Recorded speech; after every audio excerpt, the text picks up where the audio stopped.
Hello, and thank you for tuning in to this Raw Feeding Basics educational video. I'm really excited that you're here listening and learning. I wanted to start by telling you a little bit about myself. So, my name is Kara, and my business is called Raw Remedies Holistic Health.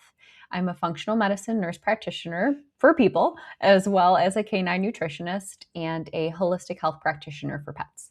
I do offer consults for both nutrition and holistic lifestyle counseling. And I have a podcast called Raw Remedies Natural Health for People and Pets, where I have a new guest and topic monthly.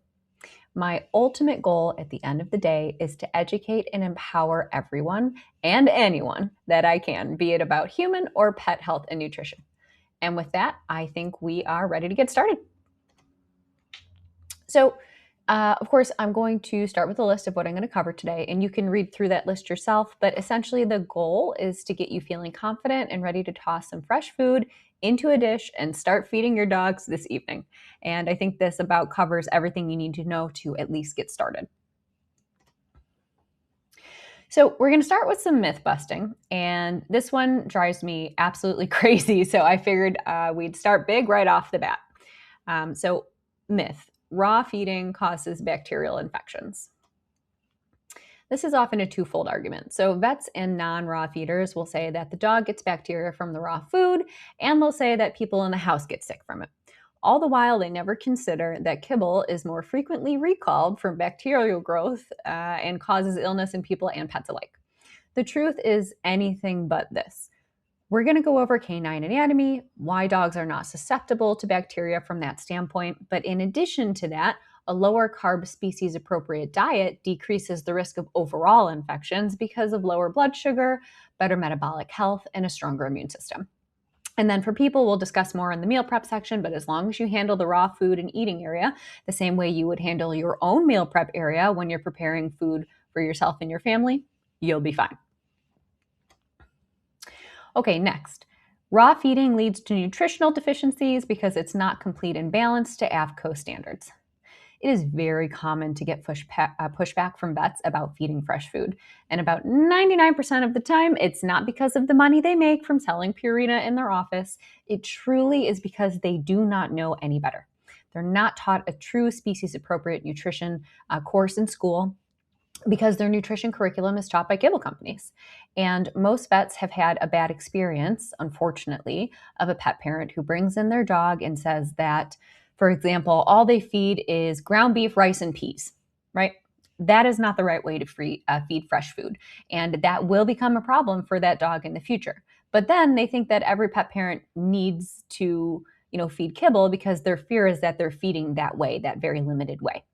So today you're going to learn what you need to do and how you need to feed in order to prove them wrong. Because the truth is that AAFCO was created to manage feed animals. So cows, chickens, right? Not companion animals. Their standards are based on kibble-fed dogs as well, and it's not appropriate standards for fresh-fed dogs. All right, next. My dog will get dental disease without crunching on kibble. Wrong. It's wrong. Dogs don't make amylase in their saliva, which is the enzyme that breaks down carbohydrates. So I'm going to give you an analogy. Let's say you, as a person, took a Ritz cracker and you put that cracker in your mouth and you did not chew. You just sat there with your mouth closed. That cracker would slowly dissolve into a pile of mush and then eventually nothing. That same thing would not happen with a dog because they have no amylase in their saliva, so they have no ability to break down carbohydrates starting in the mouth. So that same cracker, if you miraculously kept your dog from chewing and gulping it down, would still be sitting there a little bit soggier, but it would still be sitting there 10, 20 minutes later. So the argument is that the crunchiness of kibble will scrape plaque off the teeth. Well, actually, the opposite happens. Kibble is the leading cause of dental disease in pets. So when animals crunch on kibble, it sticks to their teeth, leaving essentially the perfect meal for bacteria just sitting there on a silver platter. And this allows for worse oral hygiene and the development of dental disease. And dental disease is no joke. In people in the hospital, I've seen it lead to blood clots in the brain, endocarditis, which is an infection of the heart valves, strokes, bloodstream infections, and death, not to mention severe debilitating pain from infected teeth. So this is one extremely preventable thing that we can do as pet parents, is not feed our animals something that is going to cause chronic disease and pain. Okay, next, my dog will become aggressive if I feed raw. Let's just say this loud and proud. Feeding real food does not cause aggression. Food aggression and resource guarding is multifactorial and is caused by environment, history, stress around mealtime, even microbiome disruption. For example, I have a rescue, and she came to us, she was maybe 10 months old to a year. We don't know what happened to her before she was rescued, but I definitely suspect that she had some food scarcity because she resource guards her food and her treats. And she did it when she ate kibble, and she still does it when she eats fresh food. So what do we do about that? We adapt to her needs. We make sure that we feed her in a safe, comfortable environment, away from the other dogs, away from the cats, where she can see all 360 degrees around her off of a platter instead of a bowl so that none of her vision is obstructed. And that way she doesn't feel threatened. She can take her time eating, and I don't have to worry about her exhibiting resource aggression toward my other animals. Which, by the way, she doesn't have it toward people, only other animals. So you work with the dog in front of you. All right, last one. Raw feeding is unaffordable. This is a big argument for people, and one that I personally understand. Last year, I moved back home to Buffalo, New York, and I took a really big pay cut. I make about a third of what I used to make in California. And what was easily affordable, feeding 6 pets raw in California, became a little bit more difficult for me out here. I had to be more cognizant of what I was buying, what the price point was.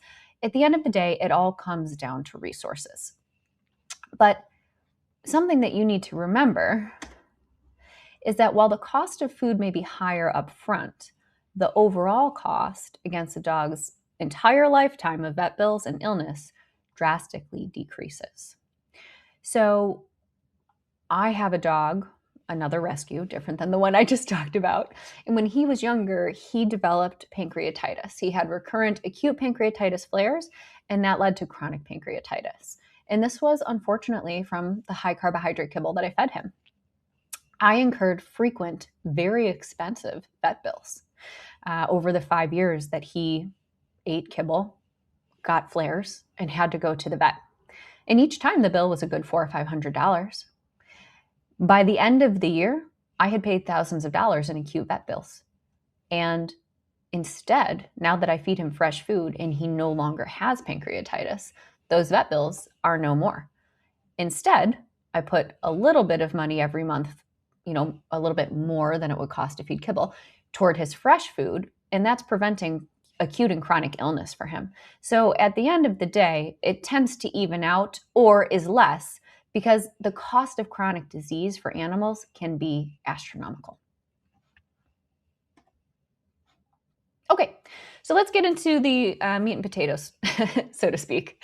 I guess just the meat, because we don't really want to give our dogs potatoes. So why even consider feeding raw in the first place? Well, first and foremost, we need to talk about how this is a true species-appropriate diet that Mother Nature intended for dogs. Dogs are facultative carnivores. What does this mean? It means that they require a mostly meat-based diet, but they can digest and benefit from small, properly prepared non-meat-based foods. So things like fruits, vegetables, seeds, nuts, etc. But overall, their digestive tract is not, it's meant to break down meat. I already mentioned that dogs don't have any amylase in their saliva, which from the get-go makes it clear that carbs do not belong in a dog's diet as a main macronutrient. Other interesting attributes, though, so their stomach is able to expand to several times its size, and their intestines are about 1/3 the length of an omnivore, like we are, or an herbivore, like a rabbit. So this means that they're designed to gorge and then fast. So they eat a lot at once, and then they don't eat for quite a while. So the food sits for an extended time in their very acidic stomach. And that acidic stomach environment breaks down meat and bones, liquefies them. And then there's a quick transit time through the intestines, and then you push out anything that was undigested and, of course, stool. And as I already mentioned, the health benefits that raw food provides, or fresh food in general, it doesn't have to be raw, it certainly can be cooked. I mentioned a lot of stuff about that, but think about a person, right? If all you ate every day was crackers, chips, cookies, cake, right? All carbs, all sugar, but you topped it off with a multivitamin, you wouldn't be doing well just because you had this multivitamin. You'd be in really bad shape compared to if you ate lean meats, healthy fats like grass-fed butter and ghee, pasture-raised eggs, and low glycemic carbohydrates, right? Ditching those white potatoes, which hurts my heart because I'm an Irish woman. But, for maybe a sweet potato or a yam, right? A little bit better, lower on the glycemic spectrum. It is the same for dogs. So why not kibble, right? If we're saying why fresh, why not kibble? Well, the argument is essentially opposite of the reasons to feed raw. It's pretty obviously, once you know what kibble is, it's pretty obvious why not. So essentially, kibble is made from the waste products of the factory farming industry. So they use 4D meats. This stands for dead, dying, downed, and diseased. Now, my personal opinion, I can make a case for downed animals, perhaps being used in pet food. I actually think it's kind of a good idea. So an animal, let's say, breaks their leg. That's considered a downed animal. So you have a cow breaks his leg. And they have to be euthanized there in the field instead of being brought to the slaughter center, which is unfortunately the cycle of life for factory-raised animals. There's nothing wrong medically with that animal. Unfortunately, they got hurt and became, quote, downed. That would otherwise be a waste, right? That animal can't be used in the human food chain. And so I could make a case for those kinds of animals, unfortunately, being used in pet food, because otherwise their life was kind of wasted, right? They were raised in order to become food, and now all of a sudden, nothing. But the other D's, right? Dead, dying, diseased, we don't want that in our animals' food just as much as we don't want that in the human food chain. So poor quality, the problem with using these 4D meats is that they really can get animals sick, right? So because it's such poor quality meat, and also on top of that, the end product being made with this poor quality meat needs to be shelf stable. This meat has to be rendered and cooked at extremely high temperatures multiple times until it essentially turns into like a brown powder, like a grayish brown powder. And that high heat processing, again, multiple times, it strips the nutrients and it even changes the molecular structure of the food. Like the structure of the proteins in the food, it becomes what we call denatured. And then that grayish brown powder gets combined with low quality carbohydrates such as corn, white potatoes, rice, all of which are very heavily sprayed in with pesticides. And then it gets sprinkled with a dusting of a synthetic multivitamin and mineral pack, which usually comes from China and is unregulated, frequently contaminated with heavy metals, or known to have toxic levels of certain vitamins that can cause acute or chronic disease, and has led to the deaths of many pets over the past 80 years that kibble has existed. So I don't mean to go off in a tangent, but really kibble is just so incredibly disgusting, and I wouldn't feed it to my worst enemy. Okay, so let's talk about the different ingredients that our dog should have in the diet. There aren't too many main ingredients, but they do all have their own benefits, so let's break them down. So your meat can be broken up into two subcategories. You have your muscle meat, and then you have your muscular organs. Muscular organs are organs that do not secrete any hormones or enzymes. They have a nutritional profile more similar to muscle meat, which is why they are in this category. So examples of just regular muscle meat would be chicken breast, pork loin, ground beef, essentially any cut from an animal's muscle. Muscular organs would be the eyes, tongue, heart, lungs, stomach, gizzard, and uterus. And I used to feed a lot of heart and lung when I lived in California because I had a local co-op where I was able to source those parts for a pretty cheap price. And I used almost exclusively muscular organs as my muscle meat portion when I lived there. Okay, next we have bones. So bones can be raw meaty bones, or you could use air-dried bones or some kind of bone replacement. I'm a big fan of raw meaty bones, and these can be fed whole or they could be ground up with the rest of the meal in a meat grinder.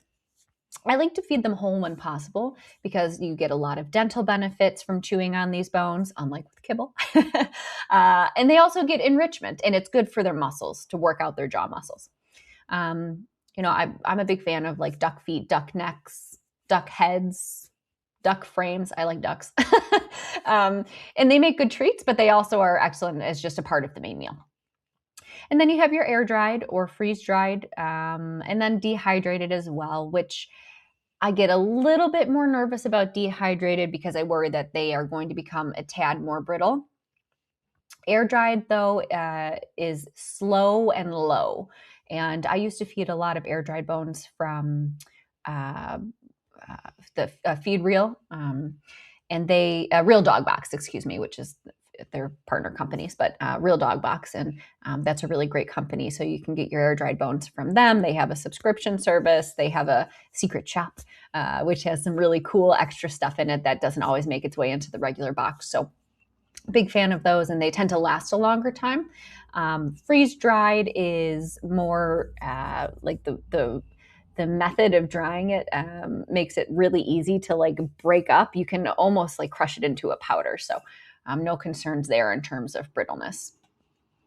And then you can do a bone replacement powder. So if you have a dog who for some reason just can't have bones, let's say they have no teeth, or they were really old when you transition them to fresh food and their teeth are really rotten. Maybe they can't undergo surgery because they're at too high risk for an anesthetic dental, and it's not safe for them to chew on a raw meaty bone or even a freeze-dried bone. You could do a bone replacement powder. So, or you can, like I said, you can grind up a fresh bone. So a lot of different options here, and I included some of them on the slide. Okay, next is organs. So I divide organs into liver and other secreting because the general rule of thumb across pretty much all feeding models is that you want your organ portion to include liver always. Liver really is your best source of vitamin A. Grass-fed liver can have a little vitamin D, and then ruminant liver has more copper.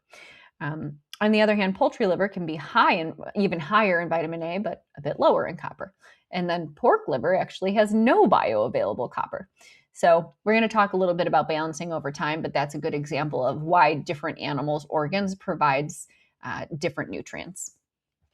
Your other secreting organ is going to be a source of a lot of your B vitamins, perhaps some hormones, depending on which one you choose. So, for example, desiccated testicles and ovaries can be used for dogs who have been sterilized, right? Their sex organs have been removed. You can replace some of the hormones that those organs would have been making for your dog by feeding them those organs. Thyroid can be used for dogs with hypothyroidism, right? That's what we do for people. We give them desiccated, usually pork thyroid, so freeze-dried, powdered, and put into a capsule to treat hypothyroidism. Same thing for animals. Pancreas can be used for pancreatic insufficiency, etc. So different secreting organs have different benefits. Brain is a great source of DHA, an omega-3 fatty acid. And it has a lot of vitamin E, both of which are excellent for cognition and memory. An old adage in traditional Chinese medicine is like feeds like, right? So feeding brain is good for the brain. Feeding kidney is good for the kidney, etc. Then you have your fiber. So fiber can be a lot of things: fruit, vegetables, seeds, nuts, fur, feathers. Essentially, fiber helps regulate your bowel movements. It helps feed the good gut microbes, and it does provide some micronutrients.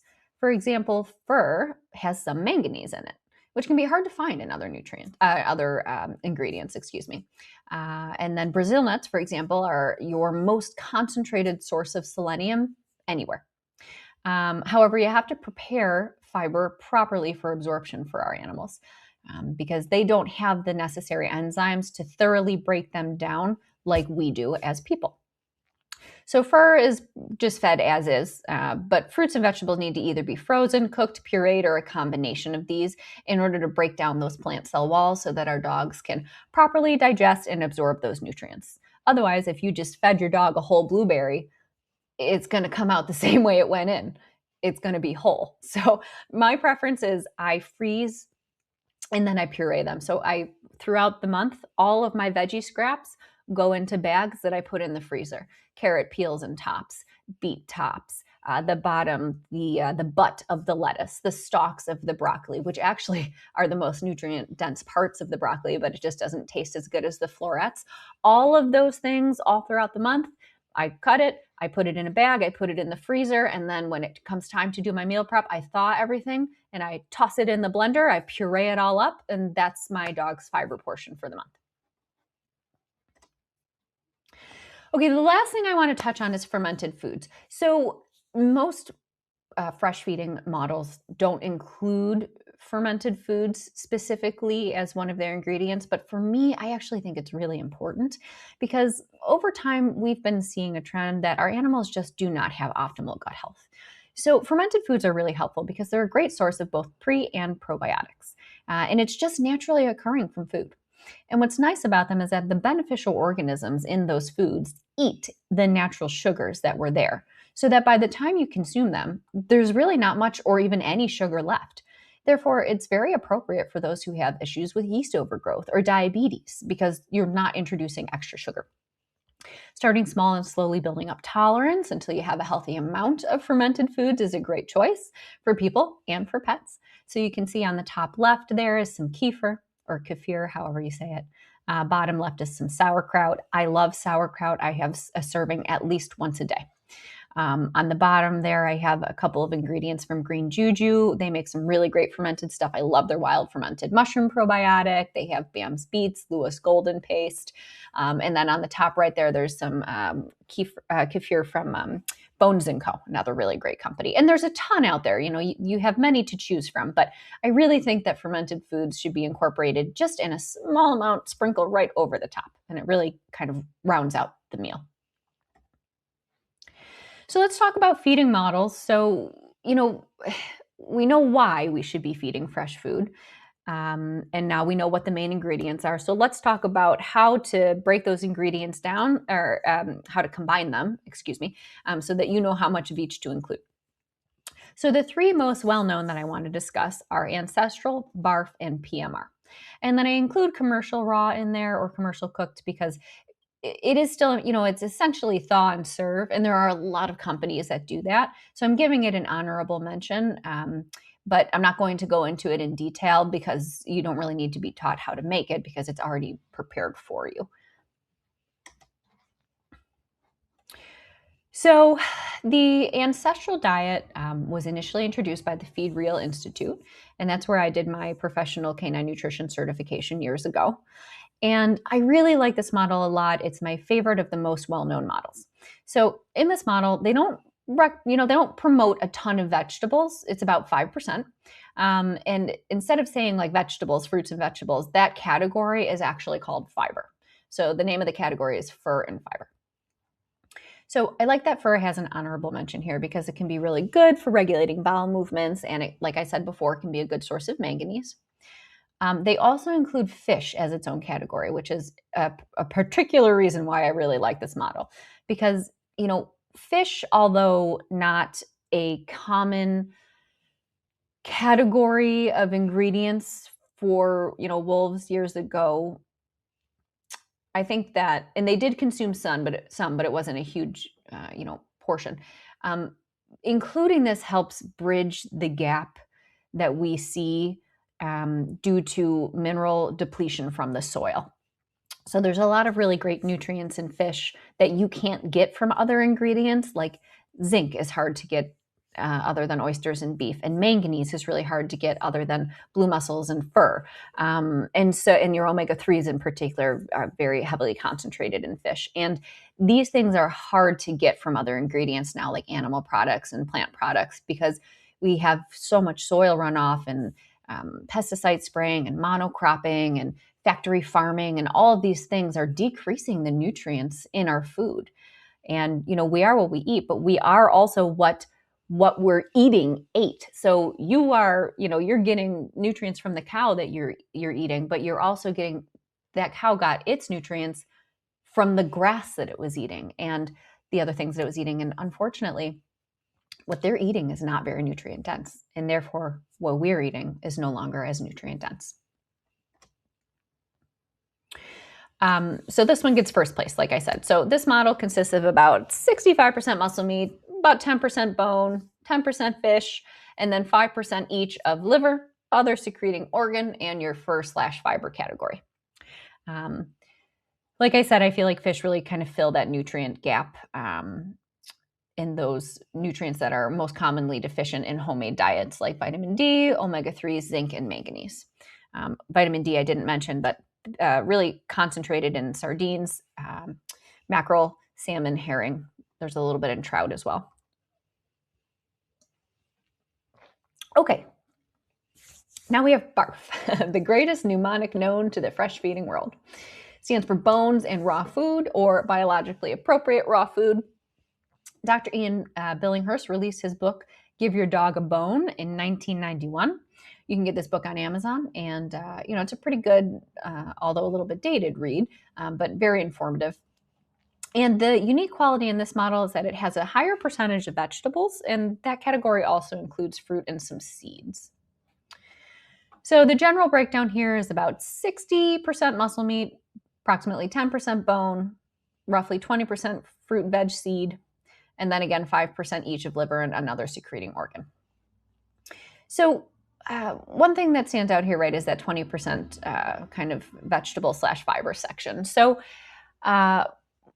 I think that this is a little bit too much vegetable matter for our dogs on a daily basis.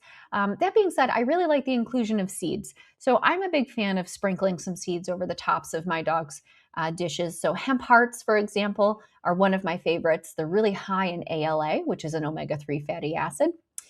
They also have small amounts of magnesium and manganese, two nutrients that tend to be a little bit lower in the homemade diet spectrum. Pumpkin seeds are another really good source of magnesium, good for deworming as well. Flax seeds are high in ALA and fiber. Chia seeds high in fiber. So, all these things have been shown to have beneficial fiber, beneficial micronutrients, and immune benefits. And so I really like that they're outlined in this model. All right, next you have PMR, and this is the final of the top 3 most used or well-known models of fresh food. I personally am not a huge fan of using this as just the daily staple. I think that our dogs do need a small amount of vegetable fiber and some fish to round out the diet. But every once in a while, if you want to go and grab an 80-10-10 PMR and feed just that, I think it's totally fine. I just don't love it forever. I also mentioned whole prey on here because that also consists of just meat, bone, and organ. But instead of the hodgepodge kind of Frankenstein, meat from this animal, bone from this animal, and organ from a third type of animal, whole prey is just all of those things from one animal. It's literally a whole prey. Like to the left of the screen, I have a picture of a turkey. That would be like whole prey. Except, of course, this turkey has been, plucked. There's no feathers. So, but I think you get the idea. I just wanted to include some examples of meals that I've created for my dogs in the past when I lived in California. I don't feed this way quite as much anymore because, like I said, since coming back home to Buffalo, New York, the availability of some of these raw meaty bones is a little bit reduced for me. I can't find them as affordably as I did in California. So what I do instead now is I use 80-10-10 rolls from a company called Maximum Blends. They're a local company. They're really great. And to that, I add a small amount of veggies, fish, shellfish, dusting of seeds, a little splash of milk, some bone broth, and I call it a day. So my dishes don't look quite as pretty now, but they're just as nutrient dense. So before we move on, the last thing I want to mention here is about balancing over time. So I mentioned this at the beginning, but each meal does not need to be balanced to AAFCO standards, right? Or really any, in my opinion. Instead, we're balancing over time by rotating through different proteins each week or each month because different proteins bring different nutrients to the table. For example, beef is high in zinc, but it's pretty low in thiamine, which is a B vitamin. Pork is very high in thiamine, but it's low in zinc. So both of these can be rotated to provide those different nutrients. However, neither of them have very much in the way of omega-3s unless they're completely grass-fed, pastured animals. However, fish are packed full of omega-3s. So this is why we rotate and provide variety so that, at the end of the day, you're getting your nutrient needs over the course of a couple of weeks or even a month. So now let's figure out how much to feed. Feeding to percentages is probably the easiest way to determine the total volume of food to be fed.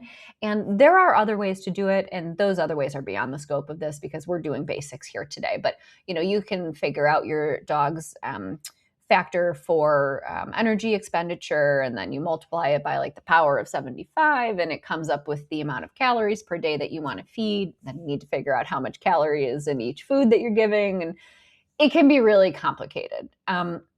I don't particularly find that to be necessary for most healthy animals. That comes into play maybe if you have an animal with a chronic disease or an animal that is very morbidly obese and you need to slowly bring their weight down by some caloric restriction, but make sure you're still providing them extremely nutrient-dense foods, then perhaps we're going to calculate their energy expenditure and their caloric intake. For most animals, you don't have to do that. So the general rule of thumb, and this is, again, general, it's not across the board, okay, is feed about 2% for weight loss, 2.5% for weight maintenance, 3% for weight gain, and then 3.5% plus for working dogs. Puppies, pregnant dogs, they have different requirements, and that, again, is beyond the scope of a basic education here. But here's the kicker, right? And this is why I say it's general. Different dogs have different metabolisms. Health conditions can change your metabolism. Exercise will impact how much you need to feed, and that can change with the season. And then what you're feeding can change how much you need to feed. And it sounds like a lot, but I promise it's not that complicated. So I'm going to use my 3 dogs as an example. So here on the screen are my 3 dogs, and they each have a different metabolic need.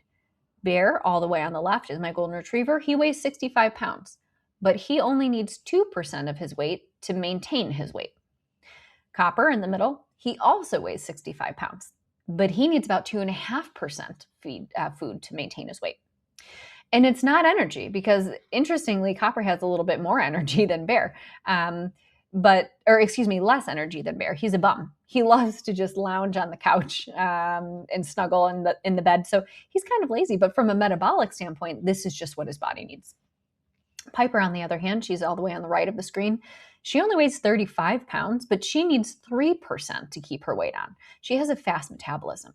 And then on top of that, at baseline, she needs a little bit more, but also we frequently take her on more hikes because she's very agile. She has endless energy. So, and that is all despite the fact that she's the oldest. So in general, smaller dogs who are not geriatric do seem to need a somewhat higher percentage if you're feeding by body weight. And then when I say it depends on what you're feeding, I mean, how lean is the cut of meat? So for example, venison and rabbit are very lean. And if you feed exclusively lean meat, you may need to feed more in order to meet those caloric needs. On the other hand, you have pork or duck, those tend to be fattier. So if those are your main staples, you may need to feed a little bit less of that or you're going to get some weight gain. But if you're rotating through the different proteins, that generally will balance out. And you can stick to the percentage that best fits your dog. So let's do some examples so that you can see what that looks like. And when I say examples, I mean math. It's time to do some math. Now, don't let this slide overwhelm you. I promise it's not that difficult. I despise math, but even I can do this. And so I'll walk you through each line. I want you to know how to do the math so that you can do it yourself. But I also have a calculator on my website that will do it for you if you want. So let's show you how to do it. But then if you don't want to, I have a resource for you. So on the left side of the screen, we've got Bear. Bear weighs 65 pounds. He's going to get 2% of his body weight in food. So to use that 2% in a calculation, you move the decimal point from the end of the number, so number 2. So it's all the way to the right of the number. And then you move it to the left twice, and you get 0.02. That is 2%, excuse me. So you're going to multiply 65 pounds times 0.02, and you get 1.3 pounds. Now, I personally find it really difficult to work in just pounds. I need to see it in ounces because of the way everything gets broken down. So there's 16 ounces in a pound. So to get that number, we're going to take our 1.3 pounds that he should be fed per day. We're going to multiply it by 16, and you get approximately 20.8 ounces total food to be fed in a day. So now I'm just going to do 80-10-10 example since that math is the easiest. So we want to feed 80% muscle meat. We're going to take that total amount to be fed, 20.8 ounces, and we're going to multiply that by 80%, which would be 0.8, right? Because we're moving the decimal point left twice again. So 20.8 times 0.8, or 80%, comes out to about 16.6 ounces of muscle meat. So on the next line down, we have bone. So our bone, we're going to feed 10% bone. Same thing. Take the total amount, 20.8 ounces, multiply it by 10%, which is 0.1, and you get 2 ounces of bone to be fed. Now, I'm rounding, okay? It technically is 2.08. I do not care about that 0.08. If you try and get everything to the, 0.1 or 0.01 on a kitchen scale, you will drive yourself insane. Don't do that. So 2 ounces of bone, okay? And then last are the secreting organs, right? So we know that of our secreting organs, of our 10% organs, half should be liver and half is the other secreting organ. So that's 5%. Now, if you wanted, you could just take the 2 ounces of bone and divide that in half because, half of 10% is 5%. Or you could just do the math again. And you take your 20.8 ounces, you multiply it by 5%, which is 0.05, and now you know that you need to feed 1 ounce of liver and 1 ounce of another secreting organ. So the total amount that Bear, my 65-pound dog, should be fed in a day is 1.3 pounds, so 20 ounces. So now on the right, we have Piper. Piper, like I mentioned, is only 35 pounds. So she needs 3% to be fed in order to maintain her weight per day. So I'm going to take her 35 pounds. I'm going to multiply it by 3%, which is 0.03. And the total amount that she should be fed in a day is 1 pound. You take your 1 pound, you're going to multiply it by 16 ounces because there's 16 ounces in a pound, and you're going to get about 16.8 ounces. Now, the reason I didn't say the full thing right, she technically should be getting 1.05 pounds. And if you multiply that by 16 ounces in a pound, it's actually 16.8. So closer to about 17 ounces. So we take that total amount now to figure out our muscle meat, our 16.8 ounces to be fed in a day. We multiply it by 80% and we get 13.5 ounces of just meat. Same thing for our bone, 10% bone. Multiply 16.8 times 10% and you get 1.6 ounces of bone. And then half of that is 0.8 ounces. So 0.8 ounces of liver, 0.8 ounces of another secreting organ. So it's not too difficult once you just get into the routine of doing the math. But one thing that I really want to point out here is that you would think if you were just going off of weight, Bear weighs twice as much as Piper. But you can see that he doesn't eat that much more than her because of the percentages, right? So my 65-pound dog gets 21 ounces a day, but my 35-pound dog gets 17. That's not that much more. It's only 4 more ounces, right? That my dog that's twice the size is getting. So just keep in mind, don't just take the size of one animal, figure out how much they need to eat, and then give your other animal half of that calculation that you made just because that animal is smaller. So make sure you know how much they need to eat based on maintaining their weight. Okay, so we need to monitor progress, right? You figured this all out. You know why to feed it. You know what to feed. You know how much of each, and you know how much total to give. But your work is not done. You need to make sure that what you're feeding is still the right thing. So you want to always just look at the dog in front of you in order to track and monitor their progress. You would not believe how quickly a dog can lose or gain weight without you really realizing it. And then you look at them one day and you go, man, you look fat, or gee, you look really skinny. So I personally recommend weighing your dog monthly at the very minimum, but ideally every 2 weeks. So here are a couple of examples of body condition scores, and you can also go on the internet, you can look up dog body condition score, and that, you'll find something similar. But essentially, if you feel a ton of ribs, the spine and the hip bones are poking out and stabbing you when you pet them, your dog is too skinny. If you can't feel any ribs at all and you have a big abdomen or fat pad hanging down on the sides or the hips, your dog is too chunky. The ideal body condition score is you want to be able to see or slightly, feel or slightly see a couple of those back ribs. And you want them to have that nice upward tummy tuck toward the hip bones. And you should be able to feel their hips, but not get stabbed when you pet them. This is an ideal body condition score, and this is what we should all be striving for our dogs. And unfortunately, a lot of veterinarians will not be upfront with you about an animal being overweight. Studies have shown that 80% of domestic dogs and cats in America are obese. That is a devastating number because obesity shortens the lifespan. So we really need to be cautious about making sure our dogs and our cats are a good weight. Metabolic health is the most important health. If you are metabolically unhealthy, you will be chronically ill and you will die early. And it's sad to say that, but it's true. And only you are responsible for your animal's weight. You're the one who feeds them. You're the one who walks and exercises them. You're the one in charge of monitoring them. So at the end of the day, I think for many years we thought like a roly-poly dog and cat was cute, but it's not, because chronic illness can be devastating. So make sure that you're working toward that ideal body condition score. All right, how are you going to weigh your dog? Well, there's a couple different ways that you can do it. You can put the little guys on a scale like this cute little pug.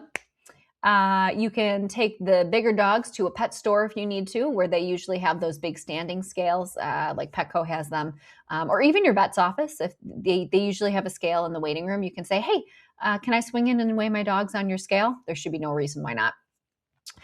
Or you can be crazy like my husband, who's on the right side of this picture, and you can pick your dog up. You can weigh the both of you together on your normal standing scale at home. And then you put the dog down and you weigh yourself again and you subtract. And the difference between the two numbers is your dog's weight. So that picture is from a long time ago. It's actually back when Bear ended up getting kind of overweight in the winter one year. He was almost 10 pounds overweight, and it was hard to get him back down, but we did it. And so this is him picking up my 75-pound golden retriever and putting the two of them on the scale so that I could weigh them. So if you're going to do that, just make sure your dog's okay with being picked up and that they're not going to flail around and hurt themselves or you. So you want to make sure you're thinking about what your dog is taking in, not just food, but water. So kibble-fed dogs are always thirsty because they live in a state of chronic dehydration. So they tend to drink a ton of water. Dogs who are fed fresh food tend to drink a lot less because they're getting almost all the moisture they need from their food, right? Fresh food is about 80% moisture. So when it comes to my 3 dogs, they collectively drink maybe one single bowl, the size of the one in this video, of water per day. It's not much. Maybe more if we're running around, if it's the summer, right? If they're exercising, but generally significantly less than when they ate kibble. And this is completely normal. So please do not panic when you see that your dog is drinking less water after you switch them to fresh food.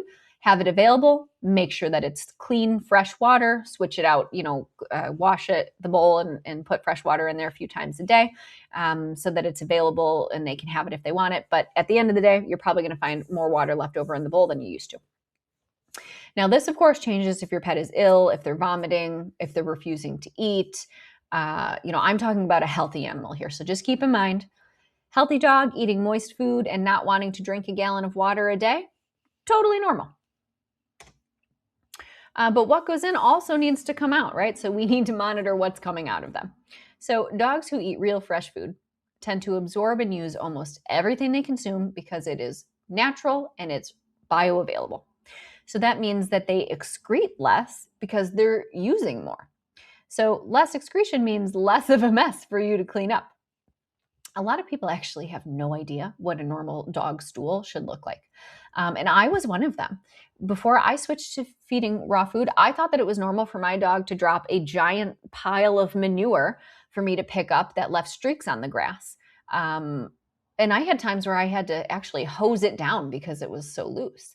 That is not normal. And that is not what we're looking for. So here are some examples of some different kinds of stool that you may see coming out of your beloved, perfect, lovely fur child. So number one, I jokingly call this like the chocolate waterfall. I made a video. I mean, by the time I'm recording this, it's been probably a year ago. But my poor dog, she snuck past me when I was doing a meal prep and she ate a gigantic chunk of spleen off the counter. And it gave her the runs. And when I say the runs, I mean she was literally running out the door and then having explosive diarrhea for a day or two after that. And that was what her poop looked like. It was number one. She was fine, but it was funny. Number two there on the screen is like the pile of mush, right? This is pretty common for some kibble-fed dogs, which is really sad. This guy can't be picked up well. Usually you got to spray this one down with a hose as well. Sometimes this can mean you have too much organ in the diet or not enough bone or fiber, or you could see it with some kind of food intolerance. Okay, so be aware that's not normal. Number three is another typical kibble-fed dog stool, mushy, kind of looks like soft serve ice cream. Sorry if I'm ruining ice cream for you. Leaves streaks in the grass when you pick it up, right? Often comes in big, bulky, large quantities. Again, this could sometimes be a little bit, too much organ, not enough bone, not enough soluble fiber. But this is what my dog's poop looked like for a long time. Lots of number threes, lots of streaky grass. Now, number four is our shining star. I don't know if you've ever heard the phrase that you can't shine up a turd, but if you could, this would be the one. So this is the kind of stool that we want to see, right? It's firm. It's log shaped. It's slightly moist, but you can pick it up easily without it getting streaky all over the grass. It's small to moderate in volume. You might have a couple of segments. This is good. This is a perfectly good stool to be seen. And then we have number five, which indicates usually too much bone in the diet. Any bone that they don't need to absorb in terms of calcium is going to come, out in the stool. But if you're seeing this come out completely white, or even like a yellowy white, but it's really, really hard, like it feels like rocks, or they're straining for a long, long time and it's coming out like little rabbit turds. Too much bone. Okay, so cut back on the bone. There's too much in there for them to digest properly. Okay, but I do want to point out that it can be normal for poop to turn white once it's been in the sun for a few hours. So I'm talking about like a poop that comes out originally looking like number four, and then after a few hours of sun exposure, it starts to look like number five. That's okay. So a couple of pitfalls really quick. What about the hiccups, right? It happens. Better to address them now and be prepared than to, dive in blind and start feeling frustrated. So the first issue I can think of that sometimes people do or experience is they move too quickly, right? You get excited, you're ready to go, you've done your research. And then the first thing you do is you throw a bowl with 20 different brand new fresh ingredients in front of your dog, and the next day they have explosive diarrhea. Please don't do that because that will scare a lot of people and then they backslide. You've done your research, you're ready to go. I'm proud of you, but please start slow, okay? It's great to be confident, but you can be confident slowly. So that dish that I made on the right side of the screen there, that is, a veteran raw feeder. We've been doing this way for a while dish. It's probably got 20 different kinds of ingredients in there, and my dogs do fine because they've been eating it for a long time. You want to start more like the left side of the screen. So on that left side of the screen, we've got some turkey wings, some turkey liver, and some turkey hearts there. You have a muscular organ, a raw meaty bone, and some liver. And that is a really good basic place to start. It's not going to give you explosive diarrhea. It's not going to send you to the vet who's going to shame you for feeding raw food or fresh food. So start slow. Expand slowly, one fresh food at a time, and just make sure that your dog is tolerating their new food before you move on to something else. I like turkey to start with. It's pretty neutral protein, less chance of a sensitivity, easy to digest, pretty neutral for the GI tract. Now, when you are transitioning, you can do it a couple different ways. You can do what I have on the screen here, which is the 25% rule. So you replace 25% of the kibble with fresh food, and you do that for 3 to 4 days. Then you bump it up to about 50% fresh, 50% kibble. Give that 3-4 days. Then 75-25, and then finally all fresh. Now, I personally did not do this. I took 24 hours and I fasted my dogs, and then I put a plate of raw chicken in front of them. And you know what? They did fine. They did fine. And I was nervous, but they did okay. Nobody had diarrhea. And generally, that's what I like to do. Quick fast, get them right on the fresh food, and you don't have to worry about it. So next potential pitfall is feeding cold food. This one's really important for me and for one of my dogs in particular. So traditional Chinese medicine tells us that the gut is not meant to handle cold food, and feeding it excessively can lead to stagnation over time. So stagnation in the gut could look like slower impaired digestion, difficulty pushing food out of the stomach and into the intestines in a timely manner. It could contribute to small intestine bacterial overgrowth, heartburn, and more. So in terms of acute issues, some dogs might throw up if they're fed cold or frozen food. And my dog Copper is one of them. But if I feed him that same food warmed up, we have no problems. So we want to serve food warm or at minimum room temperature. How do we do this? We heat it up. So there's a couple ways. On the left side of the screen here, you see a sink being filled up with water. This is what I do. I have my meal prep containers, and I plug the sink, I fill it with warm water, and then I set my containers in that warm water to start warming up. Alternatively, you could take a tea kettle and you could let the water boil, and then you could pour some of the boiling water into your fresh food and give it a stir and let it warm up from the inside. So either way is fine. You could use bone broth or milk if you don't want to use water. And if you do that, I recommend warming it on the stove instead of the microwave. I'm just not a big fan of microwaving those things. And pour that in, and that will take the chill off. Okay. Now, this is all in regard to warming food that is in the fridge, like it's thawed. It's not frozen, but it's just cold because it's in the fridge. If your food is completely frozen because you forgot to thaw it, you're not going to be able to thaw it out this way quickly. So I personally let my containers thaw very slowly in the fridge over about 3 to 4 days. That's the perfect amount of time for them to completely thaw and then be fed. Of course, I warm it in the sink, like I mentioned. So if you have a day where you completely forgot to pull any food out of the fridge or out of the freezer and thaw it, it's fine. You could do a fasting day. You could do a modified fast where you just serve them a raw meaty bone, or you give them a bowl of bone broth or a bowl of milk. Maybe you have some ground beef in the fridge because you were going to do Taco Tuesday and you just give your dog some raw ground beef, right? They'll be fine. It's okay if for a day you go, oh no, I forgot, and you just feed them whatever you have on hand. Okay, pitfall number 3, and this harkens back to the bacteria discussion, right? Not cleaning up. Poor sanitary practices can lead to bacterial issues, okay? But this is not exclusive to feeding raw food. If you were making a baked chicken breast for your family for dinner and you had raw chicken on your cutting board before you moved it onto the sheet pan and put it in the oven, would you leave raw chicken juice on your counter? No.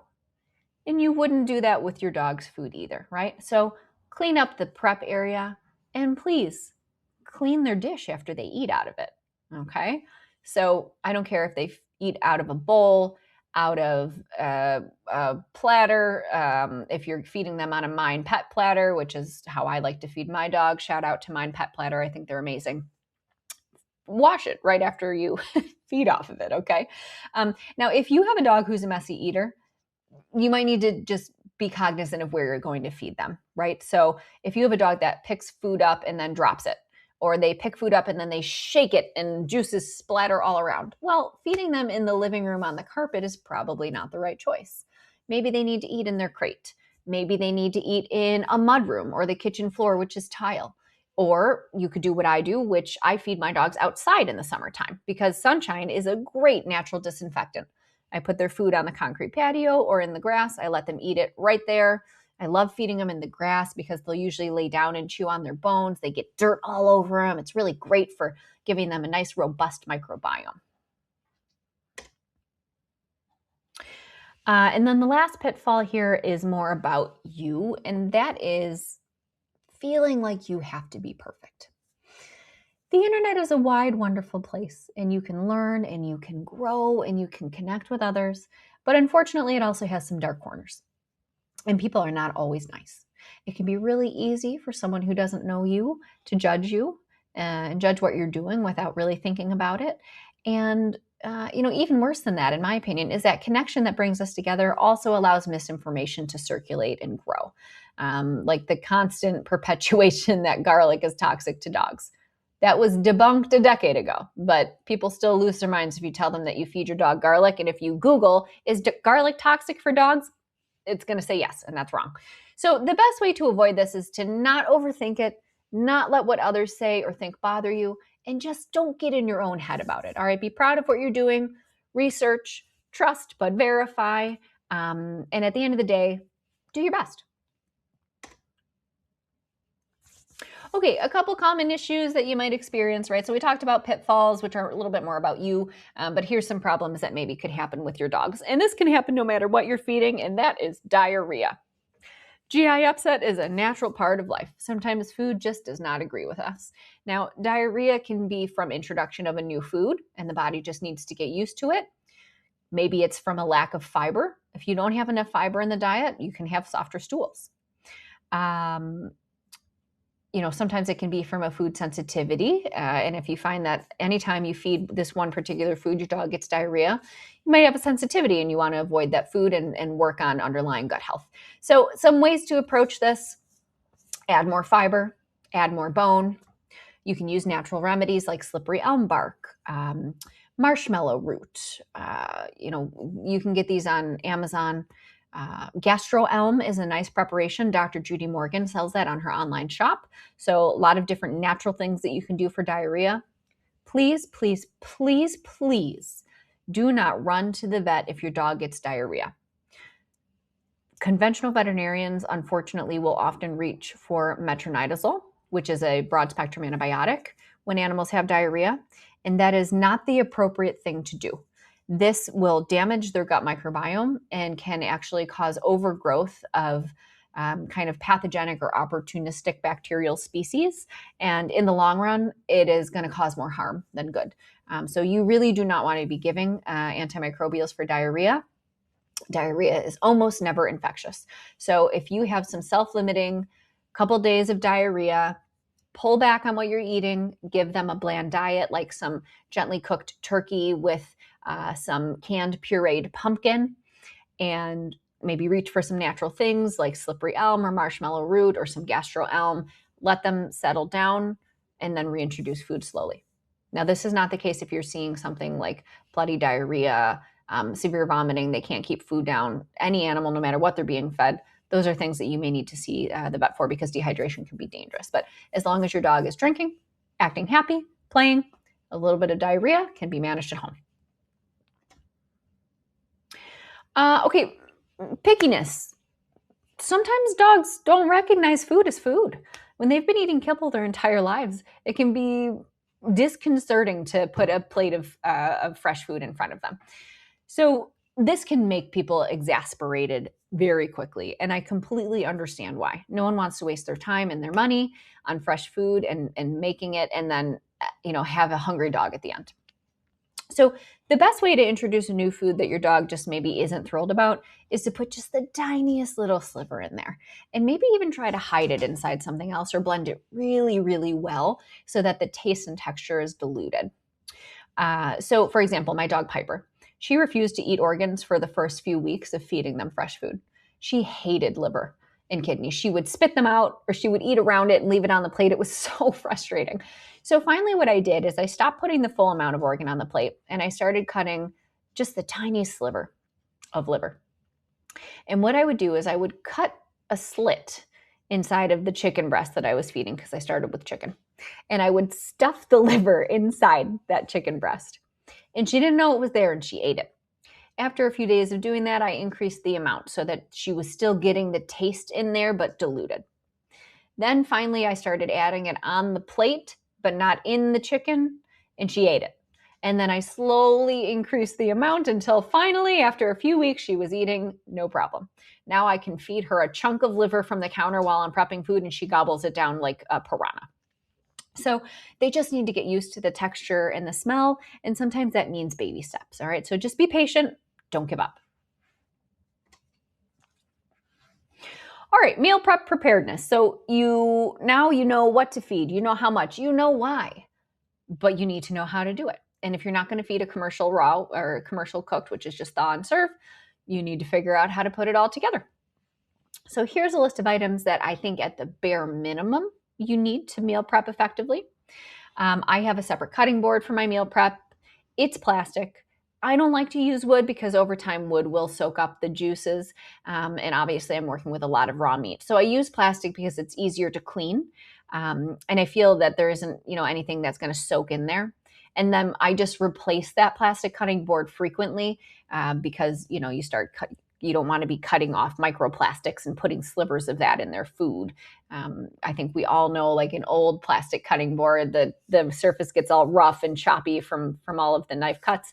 You don't want that. So if you are going to do a plastic one, change it frequently. Countertop scales, easy to find, affordable. I got mine at Walmart for $20. I've had it for 5 years. A knife sharpener. Oh God, I cannot understate the importance of having a knife sharpener. Once you've cut 50 pounds of meat in one prep, especially if you're separating meat from bone, dull knives really get old, okay? They are harder to work with. They lead to injuries. You want a sharp knife at all times. I sharpen mine immediately prior to my prep every single time. Containers, I have 3 dogs and I prep a month at a time. That's 90 containers. So right now I just use plastic rectangular containers that I get at Home Goods. I replace them once a year and I'm happy with that. Is it the best? Do I want to feed out of plastic forever? No. I aspire to one day have all glass containers, but today is not that day, and it's okay if it's not that day for you either. Freezer, very important. You need storage space if you're going to do a bulk meal prep. Now, as you know, like I just said, I have 3 dogs and I have 3 cats. So I have a stand-up freezer, and that stand-up freezer has shelves, and that's where I stack the completed meal prep containers. I also have a chest freezer, and that chest freezer is where I keep all of the ingredients for my meal prep. So I have my hearts in there, and my chicken feed, and my, duck liver, and my whatever. So all the individual ingredients are in the chest freezer. Okay. Non-toxic cleaning supplies are necessary. Okay, we talked about the importance of sanitation. I clean my counters for the prep, and then I clean the counter afterwards, and I also clean the wall, and I clean the floor, and I clean the handles. Okay, I clean everything. My kitchen gets a deep clean after I do my meal prep, which is great because you should deep clean your kitchen once a month anyways. I like to use the 7th Generation cleaning brand. I think you can probably find it on Amazon. I get mine at Whole Foods. They're a kind of a less toxic brand. I don't really like Lysol. I don't like bleach. You can also make your own with vinegar and essential oils. Okay, it's versatile. And then lastly, time. This is intangible, but it is very important, arguably the most important. Do not set aside only 1 hour for your first meal prep and then panic when you are not nearly done. It took me a few preps to get my groove, right? Get in the stride, and I get faster and more efficient every single time. But I still always make sure that I have time to spare because sometimes things happen. Maybe you woke up and found out that, a raccoon broke into your garage and ate a bunch of your meat, because that can happen. Okay. Or one time I was meal prepping and my landlord turned our water off because something was leaking next door. And so he turned off our water without warning, and my hands were just covered in raw meat and I didn't have a way to wash them, right? So just, be prepared that sometimes interruptions can happen, and don't try and rush it, okay? And then some additional things that maybe could help. You could use a tarp if you want to thaw your food. I actually used a tarp at first and then realized that if you get a little nick in there, you're going to get raw juices all over the floor. So I use like a plastic bin, like a storage bin now that you can just get at Home Depot. That's what I use now. Gloves, you can use gloves if you want. I tried using them at first, but I didn't like how it removed my kind of tactile, I couldn't feel what I was cutting, what I was holding. And so I don't use that anymore. Maybe some like pans or bowls, something that you can use to like thaw other things or hold ingredients for the prep. For example, my cans of oysters. I open the cans of oysters right before my prep, and I need about 6 cans of oysters. So I drain all the cans and then I pour them all into one big mixing bowl. And now I have all my oysters in one spot, right? So just different things that might help for ease of prep. So there's a couple ways to get your ingredients in the container, and I'm going to go through 2 different ways for you. So these are the steps to do what I would call the single container method. First, you take your empty container and you put it on your counter scale, your countertop scale, and you zero it out to bring the weight down to 0. This is usually done by holding down like a button on your scale. It might say tare, T-A-R-E, or it might just be the main button. So you hold that down and it returns it to 0. So it's essentially removing the weight of the container.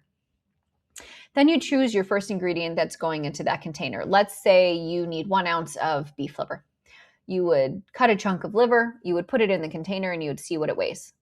Maybe you need a little more, maybe you need a little less. You can trim it if you need to, you can add more if you need to. You wait until you get to your desired weight. Then you hit 0 again, or tare, okay? And it removes the weight of that ingredient so that it again is at 0. And you repeat this with each ingredient until your container is complete with your liver, your other secreting organ, your meat, your bone, your fish, your whatever. And then you take that container off the scale and you start all over with the next container. I don't like this method, and here's the reason why. It takes more time to weigh out every single ingredient for each container rather than doing it by the ingredient in Excel for all containers. I'll explain that in a minute. But when something is already going to take you a few hours, you really want to streamline it as much as possible. And I feel like this method doesn't really allow for that. It takes longer. Second, every ingredient has to be out for the whole prep if you do it this way. I personally like to put things back in the freezer once I finish with them because sometimes I do have a little bit left over that I have to refreeze. For example, my organs. I usually always start with my organs because I actually take them out last to thaw because I get big bulk orders of organs. And so they're frozen in big bulk sections. Therefore, the amount that I'm thawing may be more than the amount I need for the prep. So I do my organs only partially thawed. It makes it a little easier to cut through them anyways. And then I feel better about refreezing them. And then lastly, you have to touch everything. If you're doing it this way, you have to touch every container. Now, I try to maintain one clean hand if I can, and it's the hand that's holding the knife handle. But eventually I get to the point where both my hands are covered in raw food. And I don't like to wear gloves, like I said, because I like to keep my tactile sensation when I'm using a knife. So with this method, you have to grab each container twice if you're putting it on the scale and taking it off. Plus, you have to hit your 0 on the scale multiple times. So you're either wiping down your hands each time, or you have to try and not get a hand dirty, or you accept that you're getting raw meat juices on everything. And I just don't want that. So this is not my favorite method, but it might work for some people. The other option is what I call the single ingredient method. And this is what I usually do. So essentially you take one extra container, one that's not part of your, for a meal for serving your dog. And you take that extra container or a plate or whatever, and you put it on your scale and you 0 it out. And that container stays there the whole time. It doesn't move. And then what you do is you take your first ingredient that you're using. So I'll use beef liver as an example again. And you figure out how much you need for the entire month. So for example, Piper, my 35-pound dog, she needs 1 ounce of liver per day. I'm making 30 containers. 30 times 1 is 30. So I need 30 1-ounce portions of liver. Now I'm balancing over time, right? So what I do is I pick up my humongous chunk of liver, because beef liver comes in like these really big, like 10-pound chunks of beef liver. An actual whole liver is huge. And I'm going to cut off a big chunk of it, and I'm going to weigh it. And I'm trying to get to 30 ounces, okay, which is about 2 pounds. Once I have 30 ounces in that container, I'm going to take it out of the container, put it back in my cutting board, and I'm going to just roughly cut this into 30 similarly sized pieces. And then I'm just going to drop them in each container. I'm not weighing out each one individually. There is no point, because I know that over that 30 days, I have put together full 30 ounces of liver, and she is getting what she needs. And so it's particularly easy to do this method for organs because it's a smaller amount, and you can just pew pew throw them in the container really quickly. And then for the meat and for the bones, it's also a lot easier. So for your meat, say you need, I don't know, I forgot what, can't do it off the top of my head. I think 13 ounces. I think Piper gets 13 ounces of muscle meat. So I'm going to take my heart or my ground beef or my, venison lung or whatever it is. And I'm going to put 13 ounces, keep adding until I get to 13 ounces in this container. And once I get there, I'm going to scoop up that 13 ounces and I'm going to drop it in one of her containers. And then same thing, I just do it over again. Toss it in there until I get to 13 ounces. I scoop it out, I put it in the next container, and all down the line 30 times. It goes a lot faster this way. And that way, the actual container that you're eventually going to feed out of isn't being touched by your dirty hands. You're just touching the food and taking it from container to container. So at the end of the day, when you're done with your prep and you've washed your hands and you go to stack your containers and put the lids on them, etc., the outside of the containers are not contaminated. So I just find it a lot easier to do it this way. And then I end everything with the items that don't need to be weighed out. So a teaspoon of seeds, an egg from the fridge, things like that. When I'm doing my vegetables, I use a measuring cup actually. So I find this to be just a lot more streamlined. So like I said, the reasons why I like this one: less time consuming. You can put the food away when you're done with it, which is why I start with my organs. And overall, things are just a lot cleaner. And that is how I do my meal prep. So with that, you know the basics of feeding fresh food, and you should be able to go out and start feeding today. If you want to follow me, all of my social handles are here, right there at Raw Remedies Health. My website is rawremedieshealth.com. And on my website, I do have some resources for you. Okay, so I have a calculator. This is the first ever calculator to include options for cooked food. On that calculator, you're going to find my own personal style of feeding. It's called the Vital Pause method. This uses a little bit more organ meat. I divide my fish specifically, and I place an emphasis on ingredients that support the gut, like fermented foods and phytonutrients. Okay, so I didn't talk about it here, but you can learn about it on my website. I also have a blog article about it. And then I have nutrition flashcards. These flashcards have examples of foods that are high in all of the essential vitamins and minerals that dogs need in the diet. And it's also really great for people. And then finally, for resources, I have a list of raw food companies who ship nationally, both for parts if you want to DIY or for commercial blends if you just want to thaw and serve. This includes a link, by the way, for the company whose blends I've been using locally here in Buffalo. It's called Maximum Blends. Right now, I think they're mostly local to the Buffalo area, but they will be shipping nationally, hopefully this year, 2026. And last but not least, I do want to mention my podcast. All right. I love educating. I love the podcast. I strive to bring you expert guests and topics that are important for supporting our own health as well as our pets' health naturally. So please check it out. It's Raw Remedies, Natural Health for People and Pets. You can find it anywhere that you get your podcasts, including YouTube. And with that, I think we're done. Thank you for listening, and I hope that you make every day super fantastic.